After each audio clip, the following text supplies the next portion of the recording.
Beauty is not important, but a beautiful heart is most important. Everyone in the quiet town of Meadowbrook knew Layla. Not because she was the prettiest girl in school, far from it, but because she was the one whose kindness was woven into every word she spoke, every hand she held, every deed she performed. To outsiders, Meadowbrook might have seemed ordinary, but to those who lived there, it was the kind of place where small gestures became legends. The arrival. When Amir moved to Meadowbrook in the spring of his 15th year, he was struck first by how different he felt from everyone around him. At his old school, he'd been admired for his sharp features, his athletic build, the effortless way he occupied space. Moving here, he expected the same reception, but instead, he became just another face in the hallways. On his very first day, Amir's gaze swept the crowded corridor for friends, for smiles of recognition. Instead, he found lockers slamming, whispered gossip, half-empty benches. Feeling out of place, he ducked into an empty classroom, desperate for sanctuary. That's where he met Layla. 2. The unlikely friendship.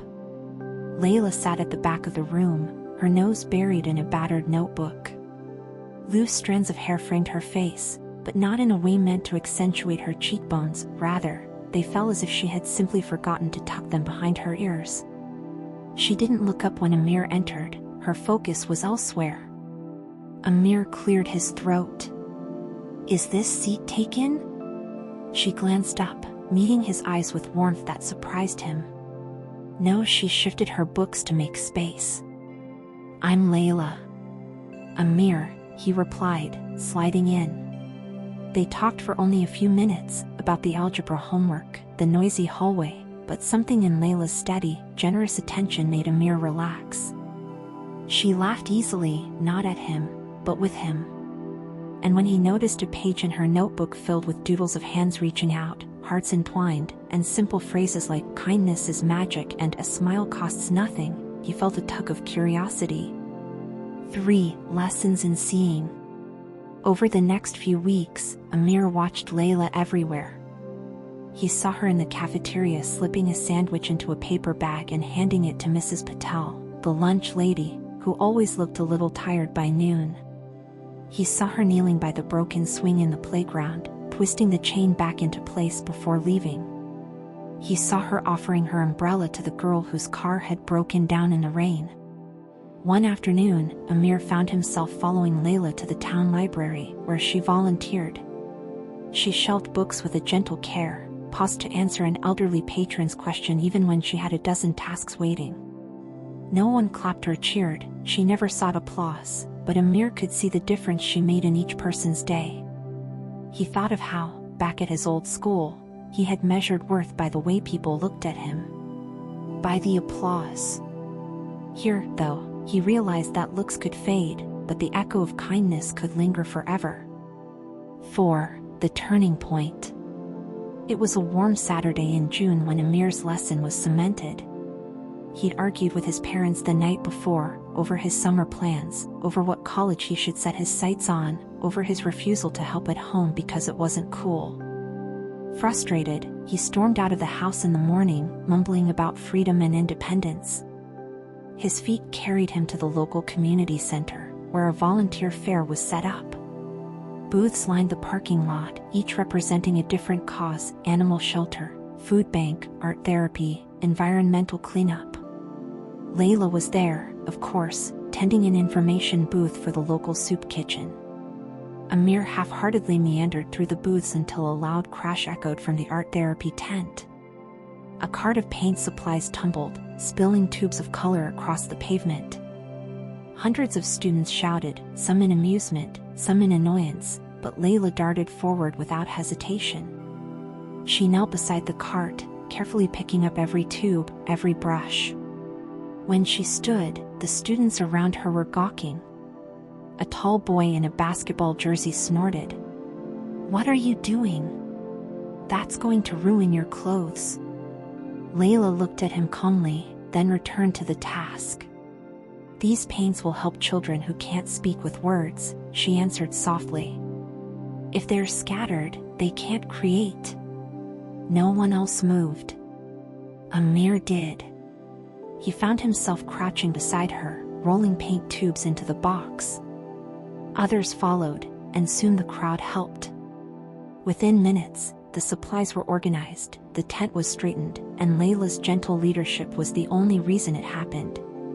As they finished, Amir realized he was smiling, not because he'd helped, but because he felt something inside him shift. It was as though acts of kindness were bridges, and crossing them made him feel a part of something larger than himself. The challenge. In the autumn, a rumor began to swirl. Meadowbrook High would host a Beauty and Talent Week, complete with competitions. Posters plastered the halls: best dressed, most photogenic, modeling showcase. Amir heard classmates boast about designer clothes, about hair and makeup. Even teachers seemed caught up, assigning extra credit for themed outfits. Layla, to Amir's surprise, said nothing. When he asked her if she'd participate, she smiled politely. "I'd rather help behind the scenes," she said. Amir, still caught in the tide of appearances, scoffed. "You're going to let them define beauty for you?" She fixed him with those calm eyes. Beauty isn't defined by fabric or flash. But kindness is a language everyone understands. That's the talent I'll share. He shrugged and joined a discussion group planning the most photogenic contest, convinced he could coach others in posing and presentation. But as the week wore on, he noticed something strange. The contestants, beautiful in every conventional sense, seemed anxious, insecure, always comparing themselves. When someone tripped on stage or stumbled on a line, the claps faltered. By the evening's final round, faces were pale with nerves. Behind the curtain, Layla was bustling. She'd organized volunteers to hand out water, to offer encouraging words, to tuck tissues into trembling hands. When the winner was announced, there were polite cheers, but the real applause was for the volunteers who cleaned the stage, helped stray props back to their places, and guided lost parents to seats. After the event, Amir found Layla outside, hugging a tearful contestant who hadn't won. "I know it hurts," Layla whispered. "But the true prize is how much you've grown trying." The girl nodded, blinking back tears. "Thank you for being kind when I felt so small." Amir felt a pang of shame. He'd been so focused on glitz and recognition that he'd missed the real magic happening behind the scenes. 6. The revelation. Winter arrived with a blanket of snow that turned Meadowbrook into a postcard. One evening, Amir trudged home after football practice, exhausted and chilled to the bone. At the intersection of Maple and Pine, he saw an elderly man struggling to clear snow from his driveway.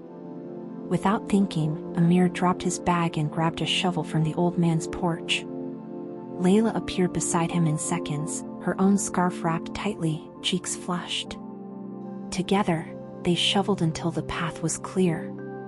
The old man, tears glinting on his cheeks, clasped each of their hands.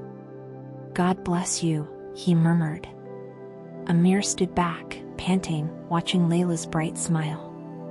He thought of every time she'd helped someone without fanfare, every moment she'd chosen compassion over applause. Then he realized, the most beautiful thing in the world wasn't the line of a cheek or the curve of a lip, it was a heart that chose love, day after day. 7. The transformation. By spring, Amir had changed. He no longer coached the photo contest or bragged about his fashion sense.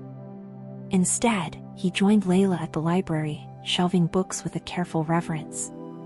He volunteered at the soup kitchen, serving meals and listening to stories. He organized a fundraiser for the local animal shelter, using his charm not to show off, but to connect donors with causes. Friends noticed. His best friend from his old school, visiting for spring break, remarked, "Dude, you're different. It's like you glow from the inside." Amir smiled. "It's not a glow. It's just caring about things that matter." Layla taught me that. And she had. Over the course of a year, she'd shown him that beauty, fleeting as a blossom, couldn't compare to the enduring bloom of a generous heart. 8. The lesson. Years later, when Amir returned to Meadowbrook, now as a college graduate, back to give a talk at his old high school, he stood at the podium and looked out at the sea of faces. The students wore their finest clothes, their hair perfectly styled, their smiles bright. He told them his story.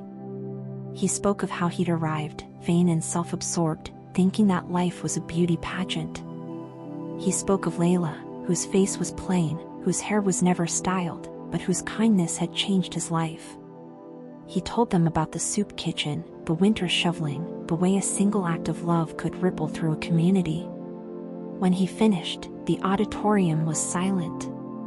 Then, slowly, people stood, one by one, until the room erupted into applause, not for how he looked or how well he spoke, but for the truth he shared. In the back row, he saw Layla, still the same gentle soul, her plain features radiant with pride. She caught his eye, and he mouthed the words she'd taught him, "A beautiful heart is most important." 9. Epilogue. Beauty fades. It wrinkles, it withers, it grows old. But the kindness you plant in another's life blossoms forever.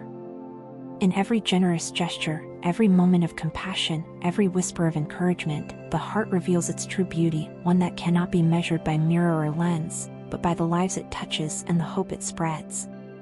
And that is what matters most. Thank you for spending this time with us. If you found this video helpful, don't forget to like, share, and subscribe to Don't Give Up. Let's continue exploring life's challenges and insights together.